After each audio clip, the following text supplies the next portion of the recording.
নতুন মন্ত্রিসভা ও এমপিদের শপথ কাল। প্রস্তুতি চলছে সংসদ ভবনের দক্ষিণ প্লাজায়। ১৩ দেশের সরকার প্রধান সহ প্রায় ১২০০ অতিথিকে আমন্ত্রণ। শূন্য থেকে মূল্যস্ফীতি নিয়ন্ত্রণ ও কর্মসংস্থানের চ্যালেঞ্জ নিতে হবে নতুন সরকারকে। প্রতিবেশীর সঙ্গে সম্পর্ক ও বিনিয়োগ বাড়ানোর তাগিদ। রমজান ঘিরে ঊর্ধ্বমুখী কাঁচামরিচ, লেবু, শসা, বেগুন সহ সবজির দাম। বাড়তি মাছের বাজার, সরবরাহ কমার অজুহাত ব্যবসায়ীদের। কাল থেকে শুরু টিসিবির পণ্য বিক্রি। এবং বিপিএলে ক্রিকেটারদের বকেয়া এখনও পরিশোধ করেনি নোয়াখালী এক্সপ্রেস। ব্যাংক জামানত থেকে চলতি সপ্তাহে দেওয়ার আশা বিসিবির।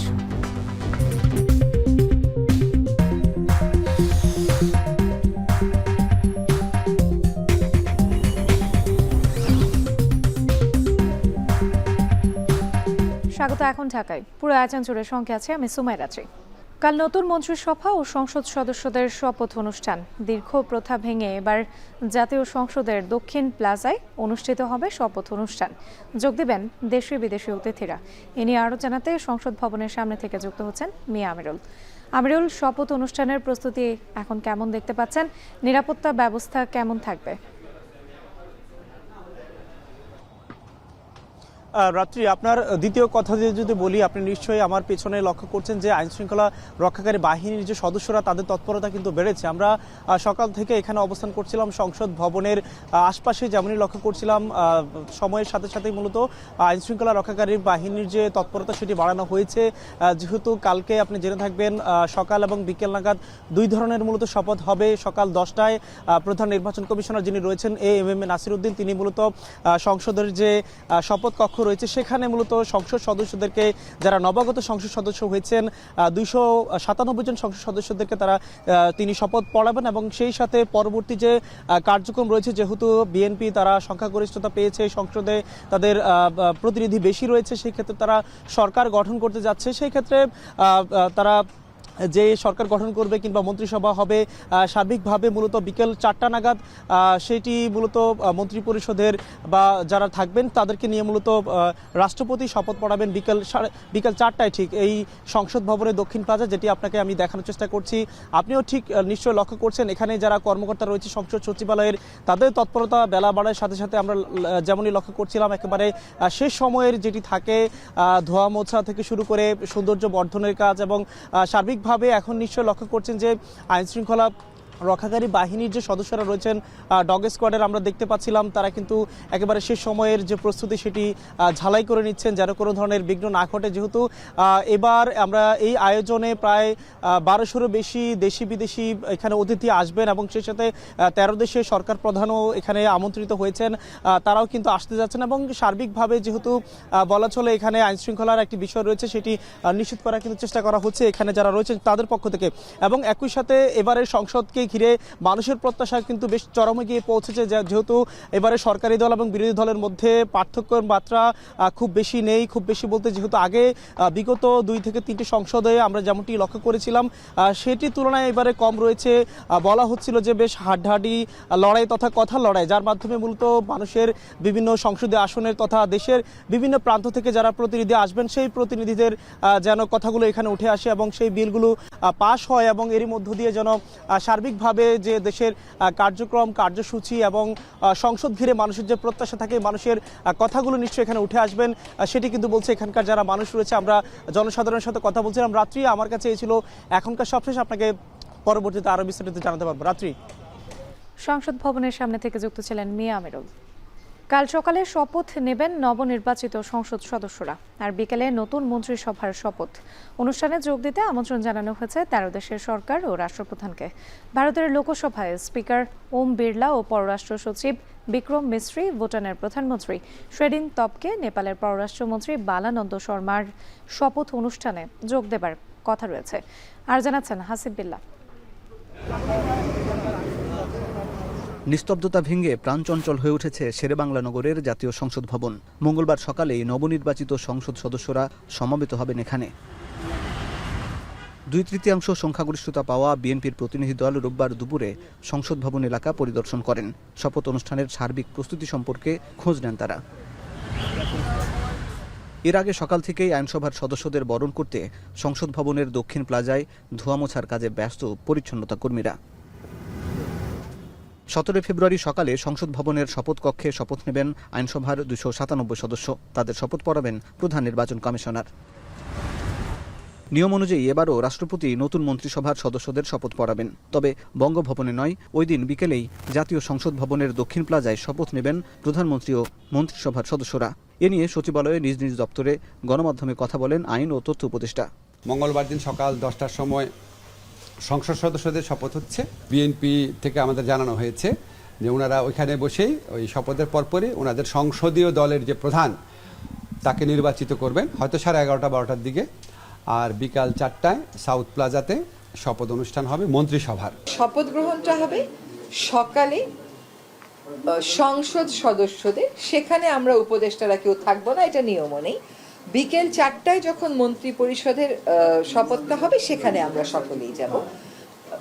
আনুষ্ঠানিক যে বক্তব্য সেটা হচ্ছে 7টি সার্ক দেশ থেকেই প্রতিনিধিত্বের জন্য আমন্ত্রণ পাঠানো হয়েছে। এর বাইরে আর কোনো কিছু আমাদের সরকারি পর্যায়ে জানা নেই। এদিকে নতুন মন্ত্রিপরিষদের জন্য 50টির বেশি গাড়ি প্রস্তুত করা হয়েছে। বাতিল করা হয়েছে মন্ত্রিপরিষদ সচিব শেখ আব্দুর রশিদের চুক্তিভিত্তিক নিয়োগ। তার জায়গায় মন্ত্রিপরিষদ সচিব হিসাবে অতিরিক্ত দায়িত্ব পেয়েছেন প্রধান উপদেষ্টার মুখ্য সচিব এম সিরাজউদ্দিন মিয়া। হাসিব বিল্লাহ, এখন, ঢাকা। কেন্দ্রীয় ব্যাংকের স্বায়ত্তশাসন, মূল্যস্ফীতি কমানো সহ এক রাশ অর্থনৈতিক সমস্যার মুখোমুখি নতুন সরকার, যাদের সামনে রয়েছে অর্থনীতির পুনরুদ্ধারের বড় চ্যালেঞ্জও। অর্থনীতিবিদরা বলছেন, শূন্য থেকেই শুরু করতে হবে মূল্যস্ফীতি নিয়ন্ত্রণ আর কর্মসংস্থান তৈরির কাজ। এদিকে বিশেষজ্ঞরা মনে করেন, সরকারকে বাধ্য করতে শক্তিশালী অবস্থান নিতে হবে বিরোধী দলকেই। নাইম কামাল জানাচ্ছেন বাকিটা। জুলাই অভ্যুত্থানে ক্ষমতাচ্যুত সরকারের রেখে যাওয়া অর্থনীতি ছিল নানা সংকটে জর্জরিত, যা উত্তরাধিকার সূত্রে পেয়েছিল অন্তর্বর্তী সরকার। গত 1.5 বছরে বড় ধরনের বিপর্যয় ঠেকানো গেলেও কাঙ্ক্ষিত গতি ফেরেনি এ খাতে।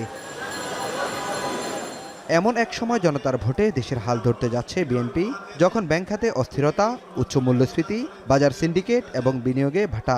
নির্বাচিত সরকারের সামনে একদিকে যেমন রয়েছে সংকটের বিশাল পাহাড়, অন্যদিকে মাথায় প্রতিশ্রুতি বাস্তবায়নের বড় চাপ। নতুন সরকারকে তাই কেন্দ্রীয় ব্যাংকের স্বায়ত্তশাসন, শুল্ক হার কমানো, মূল্যস্ফীতি কমানো এবং কর্মসংস্থান বাড়াতে সংস্কার অব্যাহত রাখার তাগিদ এই অর্থনীতিবিদের। এই অর্থনৈতিক সুশাসন যেটা সম্পূর্ণ ভেঙে পড়েছিল 3টা জায়গায়, বিশেষ করে ব্যাংকিং, এনার্জি আর পাবলিক সেক্টর ইনভেস্টমেন্ট। এই 3টা জায়গায় ব্যাংকিংয়ের লুটপাট, এনার্জির লুটপাট দৈনন্দিন ভিত্তিতে যেটা হতো এটাকে একটু রোধ করা গেছে, কিন্তু সুশাসন এখনো রেস্টোর করা যায়নি। নতুন সরকারের প্রথম কাজ হবে এই সামষ্টিক অর্থনীতির স্থিতিশীলতার মানে সুসংগতকরণের যে কাজটা চলছে এটাকে আরো বেগবান করা এবং এটাকে আরো সুদৃঢ় করা। ক্ষমতাচ্যুত আওয়ামী লীগ সরকারের রেখে যাওয়া 19,23,000 কোটি টাকার ঋণ অন্তর্বর্তী সরকারের 1.5 বছরে বেড়ে দাঁড়িয়েছে 22 লাখ কোটি টাকায়। অর্থাৎ অন্তর্বর্তী সরকার 1.5 বছরে ঋণ নিয়েছে 3,28,000 কোটি টাকারও বেশি, যার ভার পুরোটাই বইতে হবে নির্বাচিত সরকারকে। প্রশ্ন হচ্ছে, বৈদেশিক ঋণ সহ দেশের অর্থনীতিতে যে চতুর্মুখী সংকট তৈরি হয়েছে তা একক কোনো সরকারের মোকাবেলা করা কতটুকু সম্ভব, যেখানে বিরোধী শিবিরে অবস্থান করছে জুলাই অভ্যুত্থানের সম্মুখভাগের বড় একটি অংশ। আমাদের অবস্থান মূল থেকেই স্পষ্ট ছিল। অর্থনীতিবিদ বলছেন, সংকট কাটাতে সহায়তার পাশাপাশি সরকারকে বাধ্য করার কাজটি করতে হবে বিরোধী দলকেই। বিরোধী দলের কাছ থেকেও একটা গঠনমূলক সমালোচনা এবং সরকারকেও তাদের যেসব পদক্ষেপ সেগুলোর জন্য জবাবদিহিতা নিশ্চিত করা, সেটাও আমরা কামনা করব। এবং অন্য দিক থেকে যাতে করে ব্যবসা বাণিজ্য বিনিয়োগের ব্যবস্থাপনাটা ভালোভাবে হয় এবং সচলভাবে চলে, সেটা তাদের নিজস্ব দায়িত্ববোধ থেকে তারা করবেন। বিশ্লেষকরা বলছেন, সিদ্ধান্ত যত পেছাবে ততই গতি হারাবে অর্থনীতি। তাই শপথ নেওয়ার পরদিন থেকেই দ্রুততার সাথে কাজ শুরু করতে হবে নির্বাচিত সরকারকে। কথায় নয়, কাজেই ফল দেখানোর সময়। দাম কমাতে হবে নিত্যপণ্যের, স্থিতিশীল রাখতে হবে বাজার, আর হারিয়ে যাওয়া আস্থা ফেরাতে হবে বিনিয়োগকারীদের। সংশ্লিষ্টরা বলছেন, যত দ্রুত পদক্ষেপ নেওয়া যাবে তত দ্রুতই অর্থনীতিতে গতি ফিরবে। আর বিশেষজ্ঞরা বলছেন, সরকার যদি অর্থনীতিতে গতি ফেরাতে ব্যর্থ হয় তাহলে পরিণতি ভোগ করতে হবে 2024 সালের 5 আগস্টের মতোই। নাইম কামাল, এখন, ঢাকা। বিএনপি সরকারের ভবিষ্যৎ পররাষ্ট্রনীতিতে গুরুত্ব পাবে সবার আগে বাংলাদেশ নীতি। তবে সেখানে প্রতিবেশী ও পরাশক্তিদের সাথে কেমন হবে নতুন সরকারের সম্পর্ক, বিশ্লেষকদের মতে প্রতিবেশীর সঙ্গে সম্পর্ক উন্নয়ন, বিদেশি বিনিয়োগ বাড়ানোর উপর জোর দিতে হবে নতুনদের। একই সাথে দেশের স্বার্থকে প্রাধান্য দিয়ে ভারসাম্য বজায় রেখে কূটনীতিতে সমতা ফেরাতে হবে। সুলতানা স্বর্ণা জানাচ্ছেন বাকিটা। গণ অভ্যুত্থান পরবর্তী ত্রয়োদশ জাতীয় সংসদ নির্বাচনের দিকে নজর ছিল বিশ্বের বহু দেশের। এ অঞ্চলের ভূ রাজনীতিতে বাংলাদেশের গুরুত্ব অনেকটাই। ভারত, পাকিস্তান, চীনের সঙ্গে সম্পর্ক বরাবরই দেশের পররাষ্ট্রনীতিতে প্রভাব ফেলেছে। নির্বাচন পরবর্তী নিজের প্রথম সংবাদ সম্মেলনে বিএনপি চেয়ারম্যান সাফ জানান, দেশের মানুষের স্বার্থকে অগ্রাধিকার দিবেন। The interest of Bangladesh and the interest of Bangladeshi people comes first. By protecting the interest of Bangladesh and the people of Bangladesh, we will decide our foreign policy. মঙ্গলবার বিকেলে শপথ নিতে যাচ্ছে নতুন মন্ত্রিসভা। এই অনুষ্ঠানে দাওয়াত দেওয়া হয়েছে ভারত, পাকিস্তান, চীন সহ বিশ্বের বিভিন্ন দেশকে। ভারতের পক্ষ থেকে এতে আসছেন দেশটির পররাষ্ট্র সচিব বিক্রম মিশ্রি, লোকসভার স্পিকার ওম বিড়লা। এছাড়াও আসছেন ভুটানের প্রধানমন্ত্রী, নেপালের পররাষ্ট্রমন্ত্রী সহ বেশ কয়েকটি দেশের প্রতিনিধিরা। আসতে পারেন পাকিস্তানের উপপ্রধানমন্ত্রী ইসহাক দার। শপথ অনুষ্ঠানে ভারত পাকিস্তানের প্রতিনিধিদের উপস্থিতিকে আঞ্চলিক পররাষ্ট্রনীতিতে গুরুত্বপূর্ণ হিসেবে দেখছেন বিশ্লেষকরা। বিশেষ করে 5 আগস্ট পরবর্তী ভারতের সঙ্গে সম্পর্কের অবনতির প্রেক্ষিতে এটিকে সম্পর্ক উন্নয়নের চেষ্টা হিসেবে দেখছে দুই দেশ। বাংলাদেশ যেন ভারতের সাথে সে ইকুয়াল সভরেনিটি এবং বাংলাদেশের সম্পদ রক্ষা করে, বাংলাদেশের স্বার্থ রক্ষা করে, ভারতের সম্পর্ক করে, এখানে তাড়াহুড়া কোনো পদক্ষেপ নেওয়া উচিত হবে না। আমাদেরকে শুধু অঞ্চল ভিত্তিক চিন্তা করলে হবে না, অঞ্চলের বাইরে চিন্তা করতে হবে। ফলে আমাদেরকে এখন টেকনোলজি নিয়ে আসতে হবে ডিপ্লোমেসিতে, আমাদেরকে আমাদের ইকোনমিক চেঞ্জের জন্য, ট্রানজিশনের জন্য যেসব ইম্পিটাসগুলি দরকার সেগুলিকে নিয়ে আসতে হবে, এবং সেই সাথে দেখতে হবে যে আমাদের ন্যাশনাল ইন্টারেস্ট কোন কোন দেশগুলি আসলে সার্ভ করে সেই দিকে বেশি মনোযোগ দেওয়া। বাংলাদেশ ফার্স্ট নীতিতে কাজ করতে চাইলে আমূল পরিবর্তন আনতে হবে আগামীর পররাষ্ট্রনীতিতে। শুধু অঞ্চল ভিত্তিক নয়, দেশের স্বার্থকে প্রাধান্য দিয়ে কূটনীতিতে সমতা ফেরাতে হবে বলে মত সাবেক এই রাষ্ট্রদূতের। এই বিপুল সংখ্যক একটা গণতান্ত্রিক মানে পদ্ধতিতে যে সরকার বাংলাদেশে আসছে, সেই সরকার যে পদক্ষেপ নেবে সেটাই তো চূড়ান্ত হওয়া উচিত। সেখানে অন্য দেশ তাদের নীতি রিঅ্যাডজাস্টমেন্ট করবে, এখানে তো ক্ল্যাশের কোনো সম্ভাবনা নাই। বিশ্লেষকরা বলছেন, ভারত, পাকিস্তান কিংবা মার্কিন চীন সম্পর্কের প্রভাব যেন বাংলাদেশের পররাষ্ট্রনীতিতে প্রভাব না ফেলে, এমন নীতিকেই বেছে নিতে হবে আসছে সরকারকে। সেক্ষেত্রে আগামীতে ভারসাম্য বজায় রেখে পররাষ্ট্রনীতি গ্রহণ করতে হবে। জাতীয় স্বার্থের দিক থেকে চিন্তা করলে পাকিস্তান এবং ভারতের সাথে আমাদের ম্যাক্সিমাম বেনিফিট কোন কোন জায়গাতে হতে পারে, এবং আমাদের যেসব কনসার্ন সেইগুলিকে রেসিপ্রোকালভাবে এই দেশগুলি অনুভব করেন কিনা, এবং সেখানে সাম্যতা, সমতা এবং রেসিপ্রোসিটির উপরে বেসিস করে এই সম্পর্কগুলি তৈরি হচ্ছে কিনা, তার উপরে আমাদের পররাষ্ট্রনীতির গতি প্রকৃতি ঠিক করা উচিত। বিশ্ব দরবারে বাংলাদেশের ভাবমূর্তি পুনরুদ্ধার করাই হবে নির্বাচিত সরকারের বড় চ্যালেঞ্জ। বিদেশি বিনিয়োগ টানতে দেশের সুনাম পুনরুদ্ধার করার এর কোনো বিকল্প নেই বলেও মত বিশ্লেষকদের। সুলতানা স্বর্ণা, এখন ঢাকা। এবার চট্টগ্রামের 16টি আসনের 14টিতেই নিরঙ্কুশ জয় পেয়েছে বিএনপি। আর জামায়াতের মোট ভোট ও আসন বাড়লেও বিএনপির চেয়ে প্রায় 10 লাখ ভোট কম পেয়েছে দলটি। চন্দনাইশে কর্নেল উলির দুর্গে বিএনপির জয় কিংবা বোয়ালখালীতে এনসিপি প্রার্থীর জামানত হারানো চট্টগ্রামে বিএনপির রাজনৈতিক অবস্থানকে নতুনভাবে জানান দিয়েছে। বিএনপির মধ্যপন্থা অবলম্বন ও রাজনৈতিক নানা আবেগ বিএনপির বিজয়ে অন্যতম ভূমিকা রেখেছে বলে মত বিশ্লেষকদের। ফায়সাল করিম জানাচ্ছেন বাকিটা। সহিংসতার সংঘাতের পুরনো ছক ভেঙে এবার চট্টগ্রামে দেখা গেছে ভিন্ন এক নির্বাচনী আমেজ। ভোটারদের শান্তিপূর্ণ স্বতঃস্ফূর্ত উপস্থিতি আর নির্বাচন উৎসব বদলে দিয়েছে চট্টগ্রামের রাজনীতির মাঠ, যেখানে 16 আসনের 14টিতে প্রতিদ্বন্দ্বীদের হারিয়ে বিএনপি নিশ্চিত করেছে তাদের ভূমিধস বিজয়। নির্বাচন কমিশনের পরিসংখ্যান বলছে 16 আসনে বিএনপি পেয়েছে 18,96,620 ভোট, আর 14টি আসনে প্রার্থী দিয়ে জামাত পেয়েছে 9,31,577 ভোট। বিএনপি জয়ী হওয়া আসনগুলোতে গড়ে ভোটের ব্যবধান ছিল 65,000-এরও বেশি। তবে সার্বিক বিচারে 2008 সালের নির্বাচনের তুলনায় অন্তত 6 লাখ ভোট বেড়েছে জামাতের, আর জয় পাওয়া আসন বেড়েছে একটি।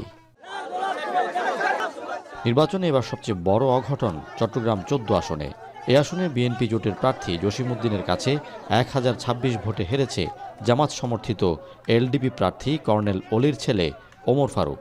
কর্নেল অলির ব্যক্তিগত প্রভাব আর জামাতের ভোট ব্যাংক মিলেও বিএনপিকে পরাস্ত করতে না পারা রাজনৈতিক বিবেচনায় বেশ বিস্ময়কর। তারেক রহমান সাহেবের নেতৃত্বে আমরা সবাইকে সাথে নিয়ে মিলেমিশে চট্টগ্রাম 14 চন্দনাইশ আংশিক সাতকানি আসনের সার্বিক উন্নয়ন কাজ করব। আমাদেরকে বলেছেন জিয়াউর রহমানের মতো মানুষ পৃথিবীতে নাই, খালেদা জিয়ার মতো আপসীন নেত্রী এই ওয়ার্ল্ডে নেই। এই সমস্ত শিক্ষা দিয়ে আপনি 50 বছরের মাথায় বলতেছেন জামাত ইসলামের মতো দল হয় না। চন্দনাইশে যখন বিস্ময়কর জয়, তখন চট্টগ্রাম 8 আসনে এনসিপি প্রার্থী জোবাইরুল আরিফের শোচনীয় পরাজয়ও ভোটের মাঠের টক অব দ্য টাউন। এনসিপির এ প্রার্থী মাত্র 3300 ভোট পেয়ে হারিয়েছেন তার জামানত। স্থানীয়রা বলছেন, জুলাই আন্দোলনের এই নেতা মাঠ পর্যায়ে ততটা সক্রিয় ও পরিচিত নন। যারা ভোটার এরা তেমন জুবাইর আরিফ ভাইকে চিনেও না, পরিচিতও না। এমনটা না যে উনি সার্জিস আলম, উনি আল নাহিদ বা হাসনাত, এনসিপির এরকম কোনো ফিগার না। বিশ্লেষকরা মনে করেন, রাষ্ট্র পরিচালনা নিয়ে জামাতের দোদুল্যমান বক্তব্য আর বিএনপির মধ্যপন্থা অবলম্বন চট্টগ্রামের ভোটের হিসেবে ভূমিকা রেখেছে। এছাড়া বিএনপির রাজনৈতিক ইতিহাস, খালেদা জিয়ার প্রয়াণ ও তারেক রহমানের স্বদেশ প্রত্যাবর্তন তাদের জয়ের পেছনের আবেগ হয়ে কাজ করেছে। বিএনপির কোনো অল্টারনেটিভ এখন দল এরকম নাই, কারণ জামাত এই পর্যায়ে আসতে পারে নাই, যেহেতু তারা অনেক চেষ্টা করছে ধর্মকে একবার এদিকে নিয়ে, একবার এটা নিয়ে, একবার বলে ধর্মভিত্তিক হবে না, একবার বলে শরীরভিত্তিক হবে না, আবার বলে এটা বহু চেষ্টা করছে, কিন্তু এটার অল্টারনেটিভ হিসেবে আমার দৃষ্টিতে ইমার্জ করতে পারেনি, যার কারণে একচেটিয়া ভোট বিএনপির দিকেই চলে গেছে। অনেক ভোটারের মতে দীর্ঘদিন রাজনীতিতে সক্রিয় না থাকা ও অপরিচিত প্রার্থী দেয়া 11 দলীয় জোটের পরাজয়ের অন্যতম কারণ। বিপরীতে বিএনপির অনেক পরিচিত মুখ ও নতুনদের পারিবারিক রাজনৈতিক খ্যাতি ভোট টানতে বড় ভূমিকা রেখেছে।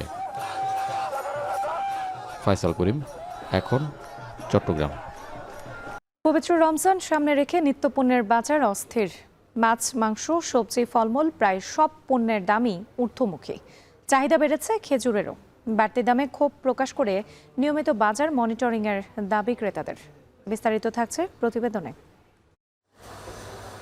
কড়া নাড়ছে পবিত্র রমজান মাস, আর এটাই যেন ব্যবসায়ীদের অতিরিক্ত আয়ের মোক্ষম সময়। যদিও বিশ্বব্যাপী এই চিত্র পুরোপুরি বিপরীত, যেখানে সব পণ্যে ছাড় আর দাম কমানোর হিড়িক পড়ে।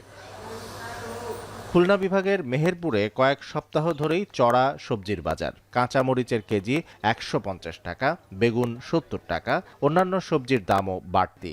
খরচের চাপে পড়ছেন ক্রেতারা। সিলেটে রোজার আগেই ভোজ্য তেল, পেঁয়াজ, রসুন সহ বিভিন্ন নিত্যপণ্য ও সবজির দাম বাড়তে শুরু করেছে। বিশেষ করে লেবু ও শসার দাম ঊর্ধ্বমুখী। বরিশালে 10 থেকে 20 টাকা বেড়েছে পেঁয়াজ, রসুন ও খোলা সয়াবিন তেলের দাম। খোলা সয়াবিন তেল 205 টাকা, পেঁয়াজ 60 টাকা, রসুন 180, মসুর ডাল 160 টাকায় বিক্রি হচ্ছে। রমজানের বাজার করতে এসে বাড়তি দামে ক্ষোভ প্রকাশ করছেন ক্রেতারা। এদিকে ফেনীতে সব ধরনের মাছের বাজার চড়া। রুই 320 থেকে 350 টাকা, কাতলা 420 থেকে 450 টাকা, মৃগেল ও কার্প জাতীয় মাছ 300 টাকার নিচে নেই। ইলিশ কেজি 2200 থেকে 2400 টাকা। বিক্রেতাদের দাবি, সরবরাহ কম থাকায় দাম বাড়ছে। মৌলভীবাজারে বিভিন্ন জাতের মুরগির দাম বেড়েছে কেজিতে 20 থেকে 30 টাকা। টাঙ্গাইলের আড়তগুলোতে বেড়েছে খেজুর সহ বিভিন্ন ফলের চাহিদা। এখান থেকে জামালপুর, শেরপুর, সিরাজগঞ্জ ও নাটোর সহ বিভিন্ন জেলায় সরবরাহ হচ্ছে ফল।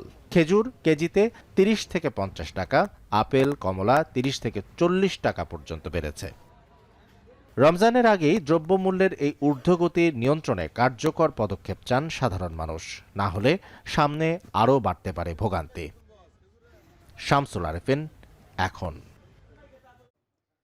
রমজানের আগে চট্টগ্রামে নিত্যপণ্যের বাজার তদারকিতে নেমেছে ভোক্তা অধিকার। এ মুহূর্তে নিত্যপণ্যের বৃহত্তম পাইকারি বাজার খাতুনগঞ্জে রয়েছেন ভোক্তা অধিকারের কর্মকর্তারা। এ নিয়ে আরও জানাতে যুক্ত হচ্ছেন কাজী মাহফুজ। মাহফুজ নিত্যপণ্যের ঊর্ধ্বগতি নিয়ে ভোক্তা অধিকারের বক্তব্য কি এবং অভিযানে অনিয়মের বিরুদ্ধে শাস্তিমূলক ব্যবস্থা নেওয়া হচ্ছে কিনা? রাত্রি রোজা আসলে ভোগ্যপণ্যের দাম বেড়ে যাওয়ার যে সংস্কৃতি আমাদের দেশে চালু হয়েছে সেখান থেকে বোধহয় আমরা এখনও বের হতে পারিনি, যার দৃশ্য আমরা এই চট্টগ্রামের ভোগ্যপণ্যের বৃহত্তম পাইকারি বাজার খাতুনগঞ্জে এসে দেখেছি। গতকালকেও কিন্তু আমরা এখানে লাইভ করেছিলাম, দর্শকদের দেখানোর চেষ্টা করেছিলাম রমজানের এক সপ্তাহের ব্যবধানে দ্রব্যমূল্যের দাম কী পরিমাণ বেড়েছে। আজকে একদিনের ব্যবধানে সেই দাম গতকালের চেয়ে দ্বিগুণ হয়েছে। এরই প্রেক্ষিতে আমরা দেখতে পাচ্ছি ভোক্তা অধিকার তারা অভিযানে নেমেছে এই ভোগ্যপণ্যের বাজারে। তারা প্রথমেই ডাল জাতীয় পণ্যের দোকানে মূলত তদারকি কার্যক্রম শুরু করেছে।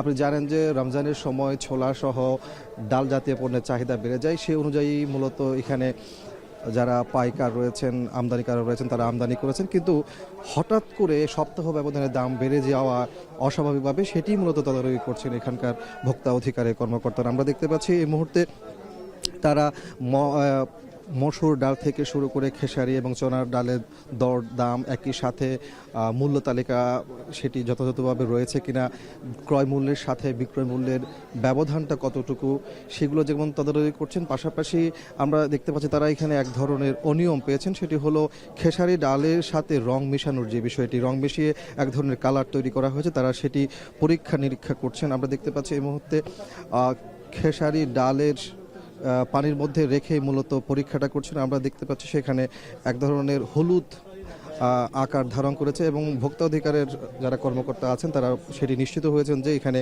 রং মেশানো হয়েছে এবং সেই প্রেক্ষিতে হয়তো তারা তাদের পরবর্তী পদক্ষেপগুলো নেবেন। আপনাকে বলে রাখি যে রমজানকে কেন্দ্র করে আসলে এখানে ডাল জাতীয় যে সকল পণ্যগুলো আছে সেগুলো চাহিদা বেড়েছে, বিশেষ করে ছোলা। আমরা দেখতে পাচ্ছি গতকালকে আমরা জানানোর চেষ্টা করেছিলাম, সেখানে আমরা দেখিয়েছি যে ছোলার দাম সপ্তাহ ব্যবধানে 7 টাকা পর্যন্ত বেড়ে 75 থেকে 80 টাকায় বিক্রি হচ্ছে, কিন্তু আজকের বাজারে আমরা দেখতে পাচ্ছি সেটি 86 টাকায় গিয়ে ঠেকেছে, অর্থাৎ একদিনের ব্যবধানে আরও 6 টাকা পর্যন্ত বেড়েছে।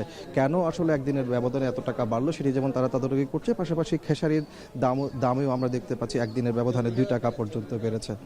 তো এই সকল বিষয়গুলো তারা খতিয়ে দেখছেন। একই সাথে এখানে যে অনিয়মগুলো পেয়েছে, বিশেষ করে রং মেশানো, একই সাথে ক্রয় মূল্যের সাথে বিক্রয় মূল্যের বড় ব্যবধান তৈরি হওয়ার কারণে এখানে হাজি স্টোর নামে যে দোকান সেটিকে 40,000 টাকা জরিমানা করা হয়েছে। আপনাকে বলে রাখি যে এই ডাল জাতীয় পণ্যের পাশাপাশি কিন্তু চট্টগ্রামের এই ভোগ্যপণ্যের বাজারে পেঁয়াজের দরদামও কিন্তু একদিন 2 দিনের ব্যবধানে বড় একটি পরিবর্তন আমরা লক্ষ্য করেছি। গতকালকে দেশি পেঁয়াজ যেখানে বিক্রি হয়েছিল কেজি প্রতি 45 থেকে 55 টাকায়, সে পেঁয়াজ আজকের বাজারে আমরা দেখতে পাচ্ছি 62 টাকা 63 টাকায় গিয়ে ঠেকেছে, অর্থাৎ একদিনের ব্যবধানে এখানেও কিন্তু 8 টাকা পর্যন্ত কেজিতে দাম বেড়েছে।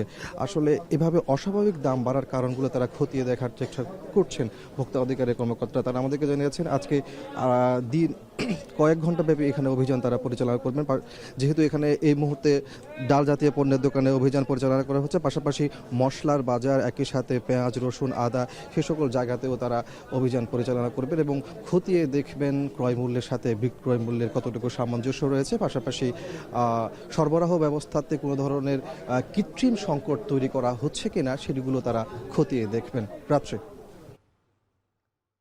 নিত্যপণ্যের বাজার তদারকিতে নেমেছে ভোক্তা অধিকার, এ নিয়ে বিস্তারিত জানাতে আমাদের সঙ্গে যুক্ত ছিলেন কাজী মাহফুজ। রমজান ঘিরে সারা দেশে টিসিবির পণ্য খোলা ট্রাকে বিক্রি শুরু হচ্ছে কাল থেকে। সাশ্রয়ী মূল্যে কেনা যাবে ভোজ্য তেল, চিনি, ছোলা, ডাল ও খেজুর। বরাবরের মতো এবারও রমজানে টিসিবির পণ্যের উপরই ভরসা স্বল্প আয়ের মানুষের। খোলা ট্রাকে পণ্য বিক্রির কার্যক্রম উপলক্ষে সব প্রস্তুতি ইতোমধ্যেই শেষ। নিয়মিত পণ্যের পাশাপাশি মিলবে ছোলা ও খেজুর। সারা দেশে থাকবে 400-র বেশি ট্রাক, প্রতিটি ট্রাকে 400 ভোক্তার জন্য পণ্য থাকবে। শুক্রবার বাদে বিক্রি চলবে সপ্তাহের বাকি দিনগুলোতে। টিসিবির দাবি পণ্যের কোনো ঘাটতি হবে না। সারা দেশে জেলা, সিটি কর্পোরেশন এবং বিভাগীয় শহরগুলোতে চলবে এই কার্যক্রম।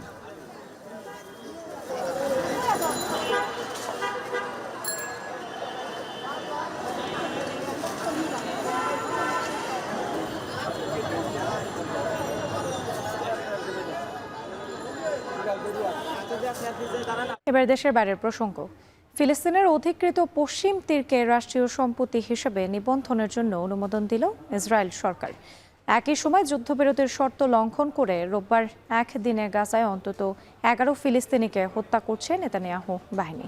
আর এমন সময় গাজা পুনর্গঠনে বোর্ড অফ পিসের সদস্য রাষ্ট্রগুলো $500 কোটি বেশি সহায়তা প্রতিশ্রুতি দিয়েছেন বলে জানিয়েছেন ডোনাল্ড ট্রাম্প। আর জানাচ্ছেন তৌহিদুর রহমান। অধিকৃত পশ্চিম তীরকে কিছুতেই ইসরায়েলের সঙ্গে যুক্ত করতে দেবে না বলে 2025 সালের 25 সেপ্টেম্বর বার্তা দিয়েছিলেন মার্কিন প্রেসিডেন্ট ডোনাল্ড ট্রাম্প। কিন্তু কোনো কিছুরই তোয়াক্কা করছে না ইসরায়েল, বাড়াচ্ছে দখলদারিত্বের মাত্রা। ভূমি দখলের জন্য হত্যা ও ধ্বংসযজ্ঞের পাশাপাশি জোর করে বসতভিটা থেকে উচ্ছেদ করছে দখলদার বাহিনী।